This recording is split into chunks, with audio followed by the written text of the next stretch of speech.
To this day, it amazes people, and it's a mystery to them. When you first get to Goodhart, it's hard not to notice just how peaceful it is. It's likely what drew the Robeson family to this area, to escape the hustle and bustle of life in southeast Michigan. Back in 1968, things were pretty simple, and it was a pretty sleepy little town with a little general store and a gas station. But a horrifying discovery inside the Robeson family cottage would rock this quiet Lake Michigan town. Unfortunately, Richard, his wife Shirley, their sons Richie, Gary, Randy, and Susan had all been killed. It was terrible. I mean, those bodies had been moved over the heat registers, so they were badly decomposed. It was a mess. The entire family shot and killed. What followed was a 15-month investigation, according to Emmett County Sheriff Pete Wallen, one that eventually led investigators to one man. You know, the prime suspect in this was Mr. Robeson's business partner, Joe Scalero. Mr. Robeson had gotten a phone call from his secretary about money's missing from the account. And so I think Mr. Robeson, he had a conversation with Mr. Scalero, and I guess it wasn't very good. There was a lot of yelling and screaming. There was some evidence found at the scene linking Scalero to the crime. They did get shell casings from the scene, and they knew that Scalero had that .22 Armalite. And they went to the firing range where he used to shoot it, found 4 shell casings, and they exactly matched the shell casings at the scene. Marty Link is the author of the book When Evil Came to Goodhart. She says there were other factors that pointed to Scalero. One, he didn't have an alibi. Not only did he not have an alibi, he lied about his alibi. He said he was one place, and it turned out he was at that place on a different day. He had money troubles. He was an excellent marksman. But even with what seemed like mounting evidence, prosecutors in Emmett County were reluctant to issue charges. Then L. Brooks Patterson, who was the Oakland County prosecutor at the time, took a look at the case. He was going to issue charges on Scalero.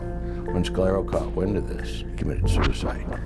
You know, he left notes that I'm not a liar, and I have embezzled, but I never killed anybody. Well, I think initially Scalero was completely overconfident and just thought, well, I'm this mover and shaker from the Detroit area. I'm Mr. Sophisticated. I can completely hoodwink these bumpkins from up north. The case remains open, and Sheriff Wallen says tips still come in, but none that have led to the breakthrough investigators hope for. I'm very confident that Scalero did it. The only thing that, and probably you've heard it and other people have, did he do it by himself? The tragedy is that it was just money. All that grisliness, all that suffering and all that death and an entire family annihilated was just over money. For 9 and 10 News, I'm David Lyden.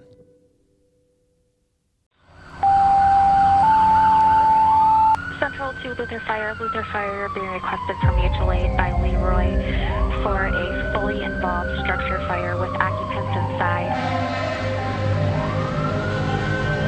This was the scene on Lacola Road in Lake County back on January 10th of 2018. Firefighters battling a fire knowing someone could be inside the home. But in the coming days, this would become not a deadly fire investigation, but a homicide investigation. It was believed at that point that, obviously there was a house fire that was occurring, but there was an elderly woman named Evelyn Ware who lived at that home.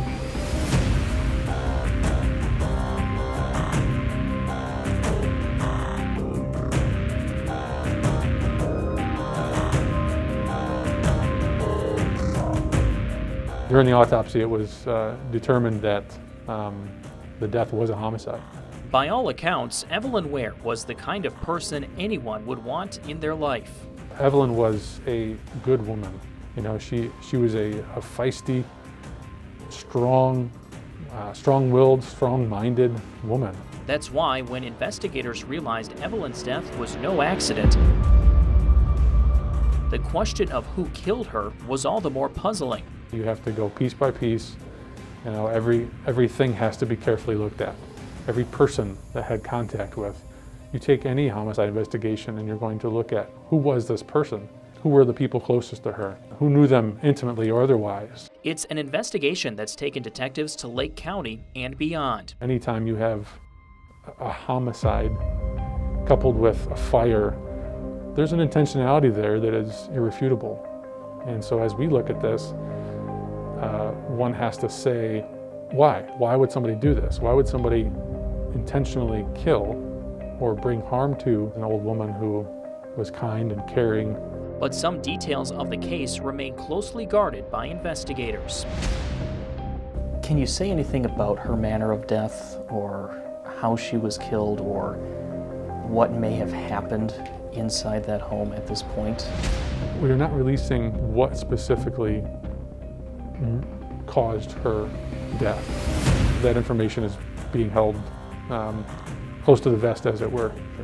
And that information is only known by two entities, and that's who did this and us. The charred frame of Evelyn Ware's home still stands today, a silent witness to a heartbreaking crime detectives believe is close to being solved. I would definitely say that we are waiting for you.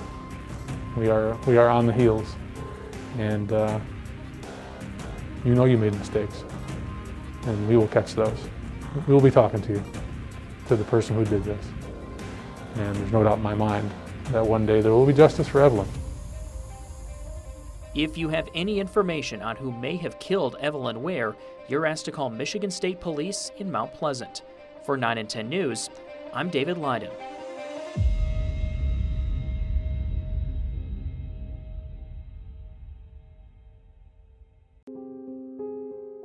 There's not a single day that there's not a reminder that she's not in our life anymore. We just miss her. Still, it just doesn't go away. Lisa Knight loved just about everything that came with life in northern Michigan, and the easygoing, happy-go-lucky, quintessential country girl had big plans for her life. Plans that were tragically cut short in June of 2012. Lisa's father, Mark, was getting ready to head home from a trucking run when he learned someone received a disturbing phone call from Lisa and hadn't heard back from her. At that point in her life, she had been into some drugs and the partying stuff, and you know, you hope that, you know, maybe she was just hungover someplace. She's going to show up in a couple of days. But I had that gut feeling that that wasn't the case. Several more days passed, and there was still no sign of Lisa. That's when state police got involved and determined Lisa was last seen at the home of her ex-husband, Lloyd Frey, in Ossining, just south of Alpena. We determined that she was with Lloyd at his house on June 8th, and according to Lloyd, she was at his house when he went to bed, and when he woke up the next morning, she was gone. Through further investigation, we haven't been able to determine that Lisa was with anyone else other than Lloyd after that time. We've done numerous searches at Lloyd's house, on Lloyd's property, involving the MSP crime lab, cadaver dogs, search parties. We've bored holes in concrete on the property, and we've found no signs of Lisa to this date. And that is what is perhaps most frustrating for detectives. Obviously, Lloyd is a person of interest in the investigation. Having said that, Lloyd's been largely cooperative with us throughout the investigation, so we're still looking for answers. My belief is that someone that we've previously talked to has information that could help us solve this case. But even more frustrating and agonizing has been the nearly decade-long wait for answers Lisa's family has endured. It is the absolute worst part of the whole situation because there's no finality to it. There's no end. There's not a point where you put it behind you and move on. I would like to say that justice would simply be somebody being arrested and tried and having their day in court. As a Christian, justice will be when this person meets their end and has to face God and answer to this.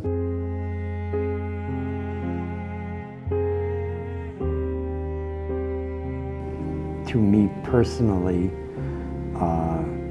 this won't come to an end until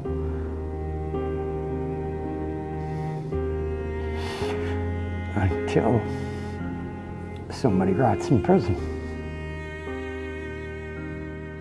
Detectives say they've received more than 170 tips in the case, but are still looking for the final pieces of information to answer the question of what happened to Lisa.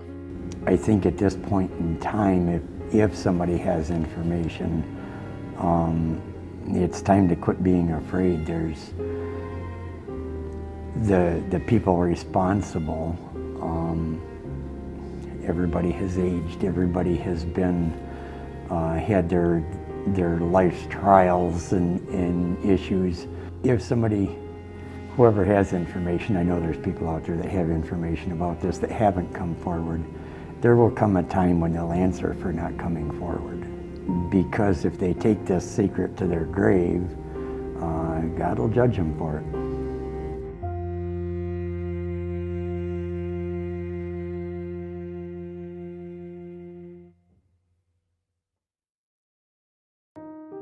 It's important to me, but it's important to do this for the family and for Vicki Salish, whatever happened to her. Inside the old complaint and activity logs at the Charlevoix County Sheriff's Office, you find the first moments of the investigation into the disappearance of Victoria, or Vicki Solis, after she didn't show up for her shift as a waitress at this Boyne City restaurant, known as Pippin's at the time. Here it is. This is Bates, owner of Pippin's in Boyne City, reports her waitress, Victoria Salish, has not reported for work all week and has not called. Lieutenant Michael Wheat has been on the case from the start with the Charlevoix County Sheriff's Office. He says investigators also made a puzzling discovery at Vicki's home on Denise Road near Boyne Falls. Her purse, the car keys, her paperwork, the car she drove, were all at the house. And extensive searches of the area yielded no sign of Vicki. Well, our initial thought was that she may have had a health issue. Her husband told the officers initially when they went to the house that the last time he saw Vicki, she was walking up into the hills to see her son, where he was up cutting wood. And we did have some information that there were times that she would walk into Boyne Falls on a two-track through the fields called the Old Carriage Trail. Local people call it the Old Carriage Trail. And so initially we did a number of foot and air searches. Now Charlevoix County Sheriff Chuck Vondra was a busboy at Pippin's and worked alongside Vicki. He says Vicki was a well-liked and caring woman. Well, I'm going to say, from my perspective, the grandma perspective, which in my mind is a good thing. It's a sweet, caring person that always made sure folks were taken care of, including myself. And he remembers the days after she was reported missing. It was atypical, it wasn't normal, and even as a kid you knew something wasn't right. Investigators also started getting the same feeling. There was an extensive amount of work done trying to find out if she was still alive by checking Social Security records, Medicare, Medicaid. They spent a lot of time contacting all the family and friends they could. But 33 years later, there remains no sign of Vicki. Well, we've interviewed all of the family members that we could to try and determine the family dynamics, anything that was happening within the family. Anytime there is even the slightest possibility where we might be able to find any kind of forensic evidence or her body or body parts, we have searched it.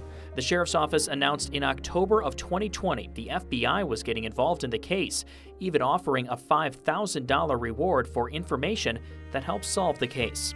Any information, no matter how seemingly insignificant, may be important to finding her. And that has led to several promising new leads. I think that because of the things that we have learned in the last year and a half, either through interviews or contacts with various people and family members, I think that we probably have as good or better of a chance of solving this as we ever have had. It would bring satisfaction in that we were able to resolve it, but knowing Vicki, she deserves a proper burial. She's a good gal. She lived her life the right way, and she deserves better than what's happened to her. If you have any information on what happened to Victoria Solis, you're asked to call the Charlevoix County Sheriff's Office or the FBI. For 9 and 10 News, I'm David Lyden.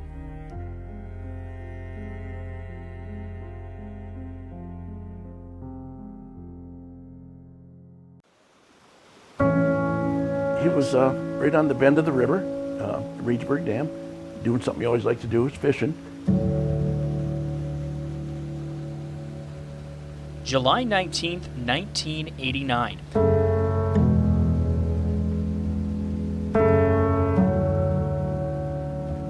John Skamelka set out for a day of fishing just outside of Houghton Lake.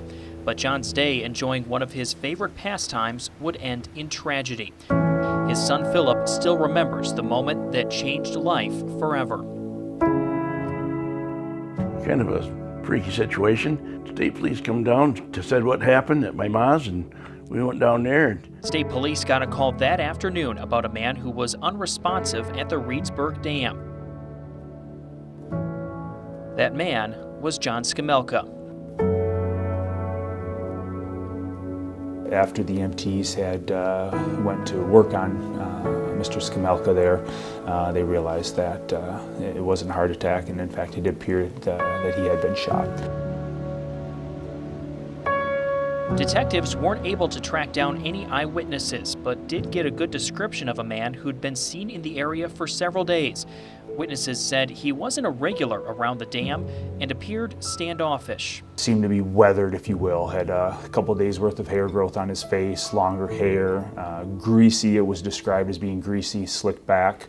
And what they believed was, it was described at the time, was a later model station wagon, maybe an Oldsmobile or a Ford Pinto style. When law enforcement arrived on scene and were shown where the vehicle had been camped, it was gone, and what appeared to be, tire marks from someone leaving in a hurry. But despite an exhaustive statewide search, investigators kept running into dead ends. Lots of tips come in, hey, this person has been talking about it, this person might know, and then when you follow up on it, and it might be have been a different crime that they, thought they were talking about, or it was just a look-alike. And the wait for answers began to take its toll on John's family. I was so stressed out, I had anxiety so bad, and I just kept thinking, they got to catch this guy, and no one really knew where to look. I seen my mom get old overnight. It was really not good. And the 3 decades since have yielded few new clues or leads. At this point, it's truly just a whodunit, and what we're hoping here is with the new advancement in some of our technology, fingerprints, DNA, if we can get resubmittals on some of those things collected at the scene, maybe we can get a connection. John's son Philip still makes trips to visit his father's gravesite just outside of Midland. You got to just deal with it, that's part of life, but it's just terrible the way it happened. Hoping and praying for answers that have eluded detectives and his family for 32 years.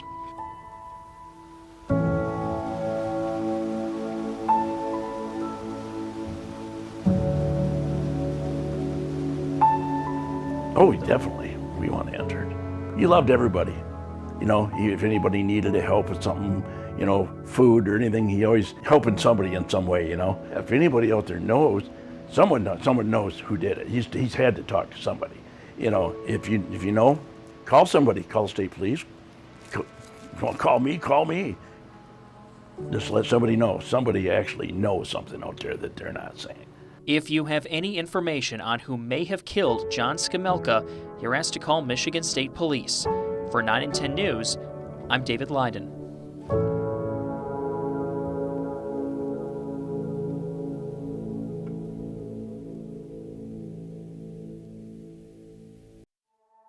He was an amazing young man from the day he was born. He was nothing but smiles, had a good heart. April 16th, 2019 was a day that changed William and Danita Buchanan's lives forever. The first sign something wasn't right coming when a deputy flagged William down. And he hesitated, and he said that, "I'm sorry, but your son is deceased." And I just kept yelling, "You're wrong. You're wrong, that's not true. We just saw him last night, he was coming home today. That deputy telling them their son Billy was killed in an early morning shooting in Mason County. The incident triggered a standoff Tuesday on US 31 between Hogue and Koenig Roads in Free Soil Township. And he died alone. We couldn't even see him. We couldn't say goodbye.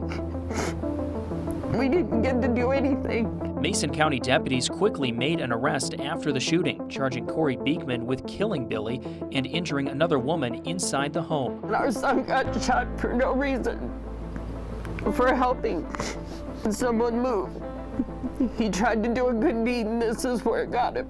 The woman who was also inside the home would become a key witness for the prosecution, and the case was set to head to trial until that woman stopped cooperating, leading to the charges against Beekman being dismissed. You can't eat away, just waiting. It shatters your heart more than it's already been shattered. It's like you've come so far to think that something's going to happen, and then in a split second, it's over. And you're at the beginning again. We've been fighting this for 2.5 years, and we've gotten nowhere. Mason County Sheriff Kim Cole and his deputies have been working to track down that woman and get her to court to testify, but that hasn't been easy. We had sent detectives to the county where we believe she's residing to find her, and we spoke with family down there, and we've run into some pushback from folks, and to some extent that is to be expected, I guess. The charges in the case could eventually be refiled, but until prosecutors can get that key witness to cooperate, the case is stuck. There is a degree of frustration in it, but at the end of the day, our detectives are going to continue to plug along, and as the sheriff, I'm going to continue to plug along and support the victim in this matter, and I'll support the prosecution. Leaving Billy's family hoping, waiting, and praying. His clothes are still hanging, his clothes are in his drawers. I'll never take anything down. We need some type of closure. It's never going to be closed, but some type of closure. We lost an amazing young man. His life was cut short out of kindness, of trying to help somebody. And the system needs to help our family get justice and not sweep him under the rug.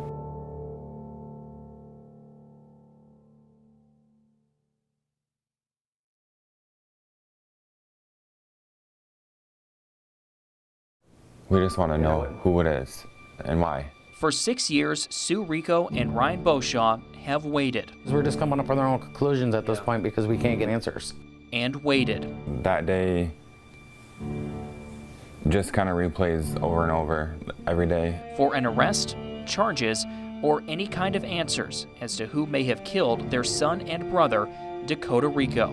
He was a go-getter type of person, just lots of energy, very charismatic. He had a lot of friends, and he was just a genuine person, very loyal. His family says it was early morning, September 5th of 2015, when Dakota was driving in this area on Saginaw's south side when he was shot. It was 4 in the morning when they came to my house. State troopers did, state police from the special crime units. And for like 10 or 15 minutes, they kept telling me Dakota was in trouble. So I'm like, so what kind of trouble is he in? If you don't have him and he's not in Midland Jail, Saginaw, where, you know, well, no, ma'am, he's dead. Okay, you call that trouble? And it just like, bam, it hit me. Dakota's family believes he was ambushed. They unloaded it. Let's put it this way, it took me, what was it, days to actually realize that Cody didn't have a face no more. From here, it was all gone. But over what remains a mystery. I bet you it was over a small amount of money or something petty. I don't think it was something extravagant. Police were on the scene shortly after, and news reports at the time indicate there was a person of interest, offering hope to Dakota's family. But hope of an arrest by law enforcement has slowly faded. At this point, we have nothing, and they're not talking to us. Dakota's family says a fresh set of eyes on the case may be what's needed. They have evidence. They just need somebody else who cares to look at it. and I bet you they could solve it. But they also admit they feel like the options of where to turn for answers are running out. There's a little bit of anger there. Well, actually, there's a lot of anger there. Headaches from hitting that brick wall too much, obviously, because although we're not actually hitting it, you still feel it. It's damn another dead end. When you don't know what happened or why, it's, because you're always asking yourself why. But there's two whys, like why us, and then why him?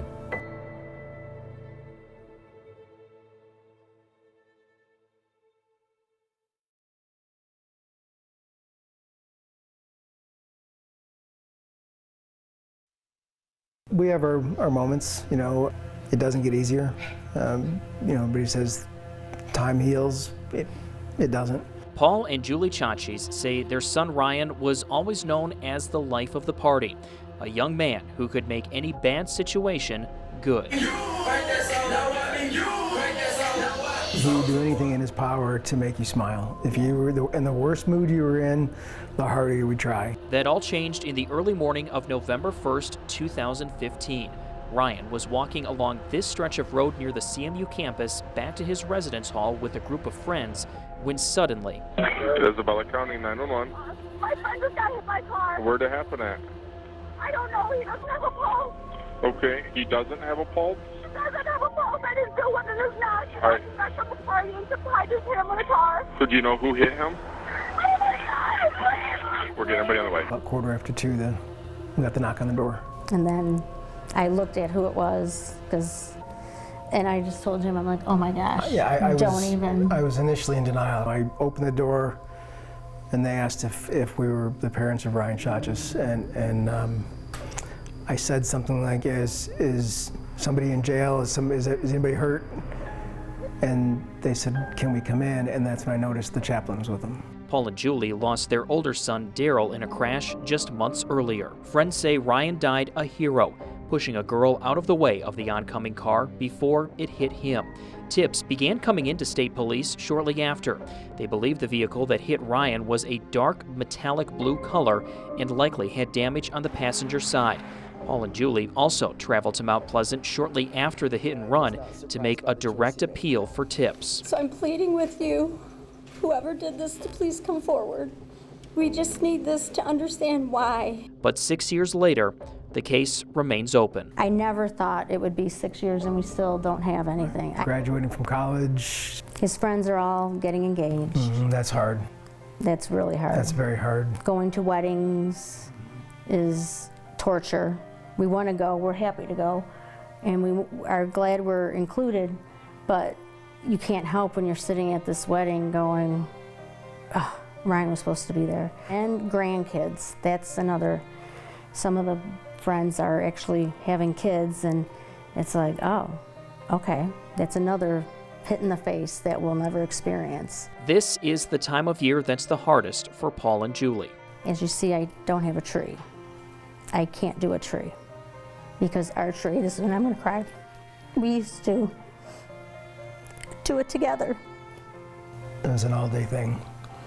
And all the ornaments were their ornaments. And they believe someone out there knows something that could finally help solve their son's case. Someone knows something. I do believe that, 100%. Someone knows something. And how that person even can live with their conscience knowing they know of something and staying quiet, or they don't want to come forward because they're afraid. To me, there's nothing to be afraid of. Just say what you know and let everything else take place if they can put all the pieces together. As you know, someone knows. You can't, the person who did this, there's no possible way they've kept this to themselves for 6 years.